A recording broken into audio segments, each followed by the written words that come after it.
It's the Real News Network. I'm Sharmini Peres coming to you from Baltimore. Prime Minister Benjamin Netanyahu of Israel has been the longest continuously ruling prime minister in the history of Israel.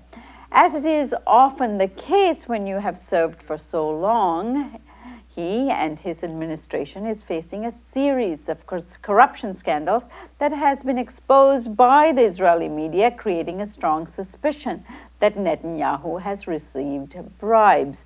Among these scandals, there is the issue of German submarines, in which a German arms company paid millions to a mediator selected by Netanyahu to promote the deal. Billionaire Aaron Milchan has given Netanyahu and his wife gifts of expensive cigars and champagne.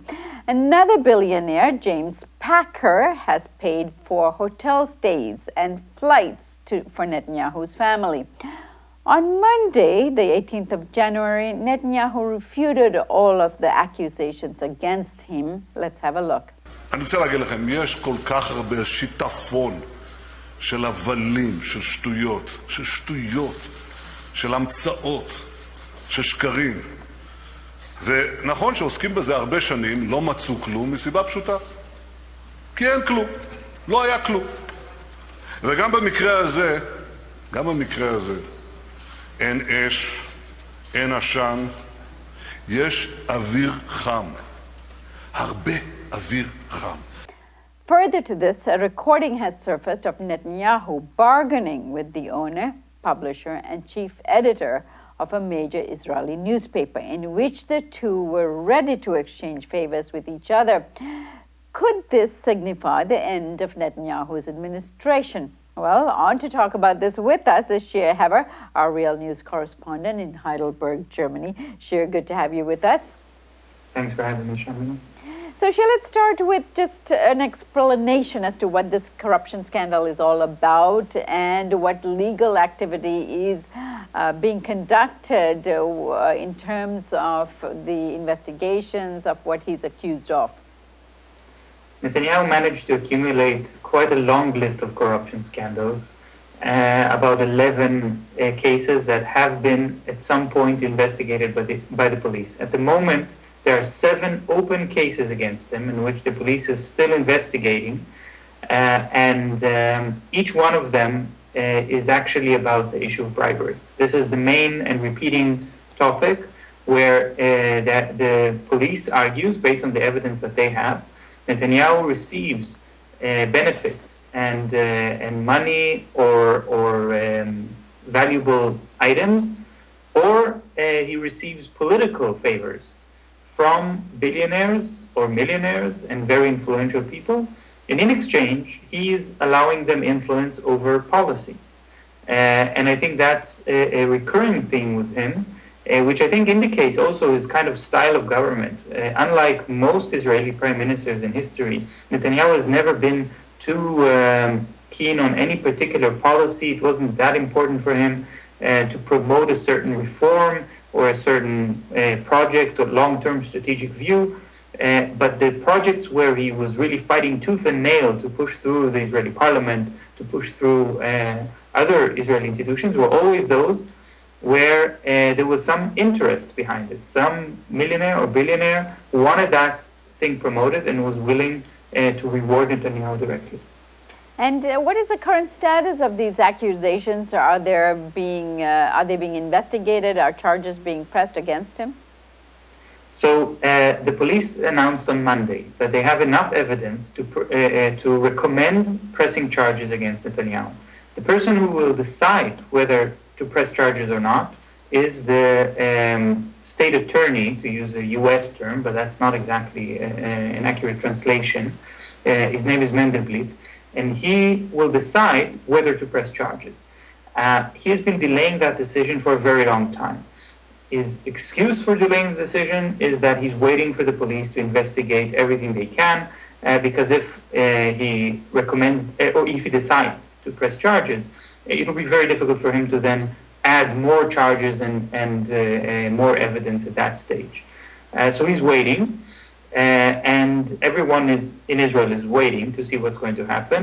In Israel's history, there has never been a prime minister that had charges pressed against him while he was in government. In fact, there was never a state attorney who dared make that opening a case against a reigning prime minister, always giving the prime minister the chance to resign first, because if charges are opened against the prime minister is expected to resign, and if it does not resign, then the whole system collapses. Right. How serious are these charges? Share, a bottle of champagne or a favor here and there doesn't seem like a big deal. Cigars are sent to prime ministers all the time. How serious is this matter, and how do we weigh these allegations and the serious or the scale of the issue we're dealing with? Well, I think the mistake would be to try to weigh these allegations in comparison with the US. The kind of action, the kind of gifts that are even common and completely unremarkable in the context of the United States political system are just not done in the context of the Israeli political system. It's a much smaller country, much smaller amounts of money. These cigars and this champagne is maybe not worth tens of millions, but it is worth quite a lot of money by Israeli standards. The thing is that there is a very strong memory in Israel that there was a prime minister, Rabin, who resigned because his wife had an offshore account, a small offshore account with about $500 in it against regulations, and that was reason enough for him to resign. This is because unlike in the United States, where there is a very delicate system of balancing powers and different institutions which are able to start a process of impeachment and so on, in the Israeli system that just doesn't exist. So the only thing that keeps the political system working is a certain standard of understanding that no prime minister is allowed to break the law. I think many prime ministers in Israel's history have broken the law. Mostly this was only discovered after their term was over. But in the case of Netanyahu, who's so long in power and has so many shady deals with so many billionaires, this is reaching very high levels of corruption, and so the accusations are indeed very critical. And I think it's also interesting to mention that this champagne and cigar story takes front page, while the other corruption cases are talking about much larger sums of money. The submarine deal is a deal for billions of dollars. Admittedly, the bribe part of that deal is in the tens of millions, but still tens of millions is more than all the cigars and champagne you can possibly buy. And also the case of the newspapers. We're talking about a great deal of money because Sheldon Adelson, we've spoken about him on the show before, has given Netanyahu a present worth about $150 million in the form of a free newspaper that lauds him and supports him.